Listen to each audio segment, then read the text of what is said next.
Well, a very good morning to you all, ladies and gentlemen. Well, that was a thoroughly underwhelming response from the top deck, wasn't it? Shall we try this again? Good morning to you all, ladies and gentlemen. Good morning. There we go, some of you have woken up. Welcome aboard the City Gamma for your cruise up to Westminster today. Now that we've left the pier, I'm required by law to give you all a very quick safety announcement.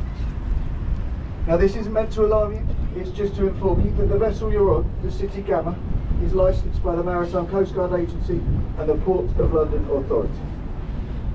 We do carry a full complement of life-saving equipment on board. This comes in the forms of life jackets, life rafts and life rings. Now, in the highly unlikely event of an emergency, good luck. I'm just seeing if anyone's actually listening. I'd ask that you please remain seated, remain calm and follow strict instructions given to you by a uniformed, trained member of the crew. Now that's out of the way, you've got two options for your cruise. Option one, the company provides you the very exciting opportunity to download an app. If you want to, you can scan the QR code on the back of the leaflets that are downstairs by the bar and it will send you to download the company app. I don't know how long that will take to download. We might be at Westminster by that point.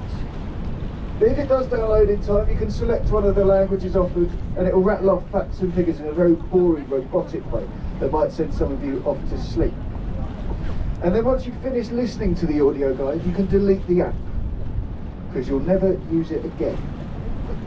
Or option two, I can join you on the top deck live on the microphone, braving the elements with you, passing on some of the knowledge we as the crew have learnt over our many years on this river in something of a live commentary.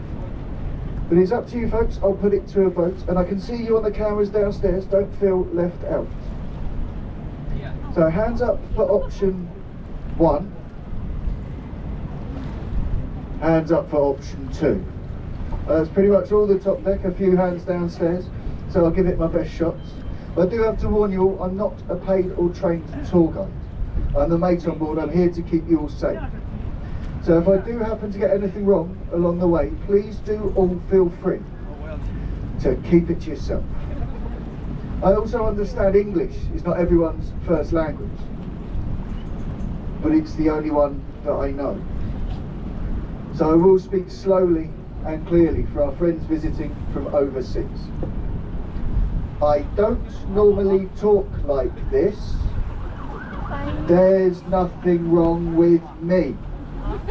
Right? Lovely. We'll start off on our left-hand side. We have the HMS Belfast, London's very own warship. You can see flying proudly there at the bow, the Union Jack. Now that is the only Union Jack in London. To officially be called a Union Jack, that flag must be flown from the wooden jackstaff at the bow of a British naval warship with crown at the top. Any other flag like this you see in London today is simply called a Union flag. Over on the right there's a building with a black and gold clock face and 6 black chimneys. Now that is the home of customs and excise for the United Kingdom. Any contraband found at our borders, any illegal alcohol, tobacco or drugs, they're brought here and they're stored in their secure basement for 1 year until they are incinerated, allegedly. Now the captain and I have been on this river for many years now and we've never seen a single puff of smoke come out of those chimneys, but we do hear that their Christmas parties are rather spectacular. On the left you've got Western Europe's tallest building, the Shard of Glass. Over 1,000 feet tall to the top. Inside you have offices, shops, restaurants, the 6-star Shangri-La Hotel and Spa, a casino, and at the very top, luxury apartments. The designer was an Italian man called Lorenzo Piano. He was offered £5 million for his drawing of a triangle, and he turned it down. He said instead he wanted a 4-bed penthouse suite, and they gave it to him. He lived up there for a few years before selling it on to an American rapper and music producer called Will I Am. And it was sold to him for a rumoured £47 million.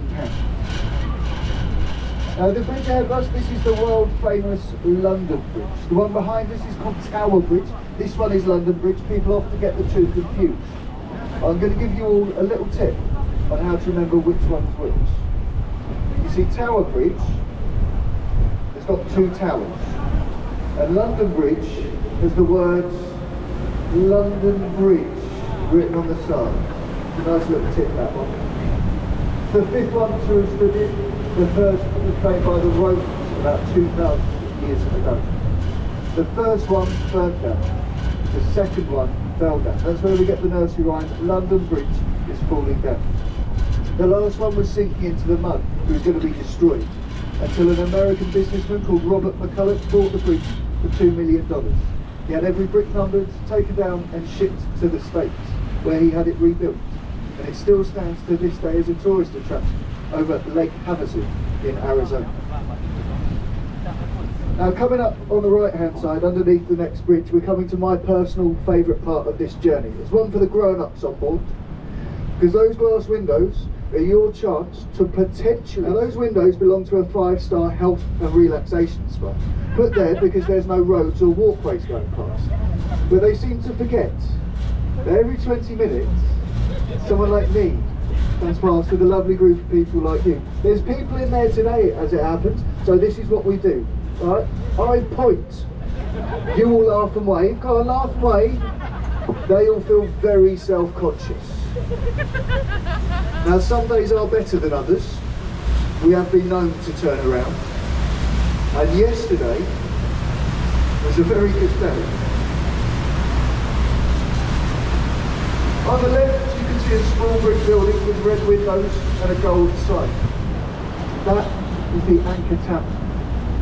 There's been a pub on that site for over 400 years. Many famous people have been known to drink in there, like Samuel Pepys, the famous diarist, William Shakespeare, who used to use the attic as his changing room, Tom Cruise at the end of one of the Mission Impossible films, and later on this evening, me and a captain.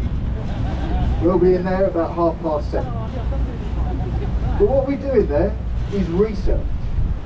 The very important research we put into the commentary I'm giving you right now. We take this research very seriously. Sometimes we're in there for hours and hours and hours. It's very thirsty work. But it's a sacrifice we're willing to make on behalf of all of you.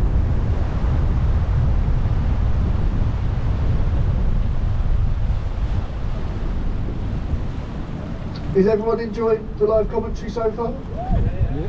Do you mean you want me to carry on? Yeah. Alright, can you hear me at the back? Yes, lovely. Over on the left, there's a white and timber frame building with a thatched roof. That is the replica of William Shakespeare's Globe Theatre. The original one burnt down after they set off a cannon on the stage as a sound effect, and one of the sparks set fire to the thatched roof. Now, on a lovely sunny day like today here in London, when you see they've raised that red flag, that means you can go in there for just £10. And you can go and see one of Shakespeare's plays put on in the traditional way. And if you know the price of live entertainment in London, I think you'll all agree with me.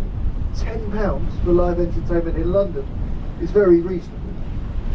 I can't remember the last time my wife made me go to the theatre and I paid less than £10 for a drink. Coming up on the right hand side, you can see it dominating the skyline here. We have St Paul's Cathedral, Sir Christopher Wren's masterpiece. It's 365 feet exactly to the top of that cross. It's the second largest unsupported cathedral dome in the world, beaten only by St Peter's in the Vatican City. You'll get a lovely view of it as we go underneath the bridge with the gap in the buildings. Now, normally you can pay £23 to go in there. Have a look round, learn all the history inside those walls, and they are steeped in history. You can then climb the over 500 steps to the top of the dome to the viewing balcony. But a bit of local knowledge for you. If you're here on a Sunday morning, it's open to the public for mass. So it's free. Well, I say it's free, that is a church. They'll get you towards the end. You'll find someone walking around with a silver champagne bucket asking for donations. Now, they don't want your coins. If you put metal coins in a metal bucket during the silence of Mass, you interrupt everyone deep in silent thought and prayer.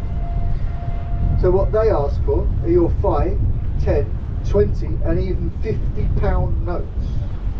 It's what they like to call a silent donation.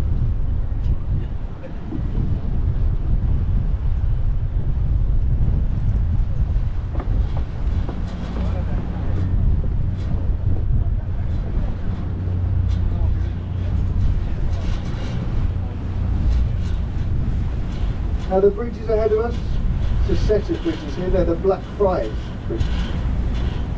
The first one, this is the railway bridge, it's actually also the railway station. You can see a train is pulled in there right now. So we are about to sail underneath a fully functioning railway station. The second one is the road and footbridge that was built by the Victorians. But they're better known to us that work on the Thames as the tunnels of love. It's said if you turn to one that you love underneath these arches and give them a kiss, you're due 7 years of happiness. But if you're not with the one that you love, you could always turn to your husband or your wife. Single ladies, I'm very sorry, I am married. But our trainee mate here, Frank, is single. So if you just make a nice orderly queue, I'm sure he'll be happy to oblige.